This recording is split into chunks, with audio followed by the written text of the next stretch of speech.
Well, North Korea's Foreign Minister Ri Yong-Ho is in Sweden on a 3-day visit. He has met with his counterpart and also with Sweden's Prime Minister Stefan Löfven. But the details of the meeting are yet to be disclosed. But North Korea is under international sanctions at the behest of the United States, and the ice seems to be thawing just about slightly, with President Donald Trump having shown a willingness to meet with the North Korean leader Kim Jong-un. But still, what's Sweden got to do with all this? The senior foreign affairs editor Padma Rao reports on this story. Sweden is hosting North Korea's Foreign Minister Ri Yong-Ho for talks, and no, there's apparently nothing unusual about that.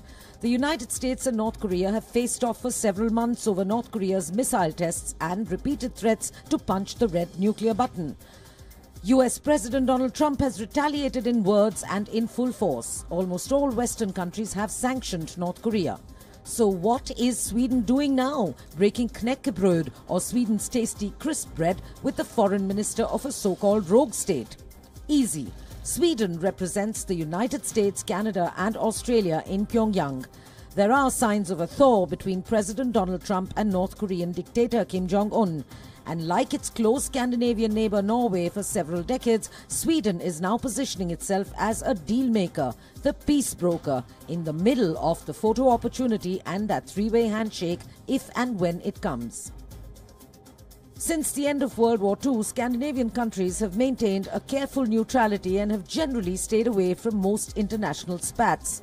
Sweden is a member of the European Union, but its neighbour Norway is not. And yet Norway spent decades trying to broker peace between the Palestinians and Israel. And then between the separatist terror group Liberation Tigers of Tamil Eelam LTTE and the government of Sri Lanka. Both efforts failed, but the purpose was achieved, of stressing the importance of neutral countries and territories playing host to the toughest face-offs in the world. But Norway's failure is not going to stop its neighbour Sweden from trying now, either to host the US president and the North Korean leader separately or together. Quote, if the main actors want Sweden to play a role, facilitate, be a forum or a link or whatever it may be, then we are ready to do that.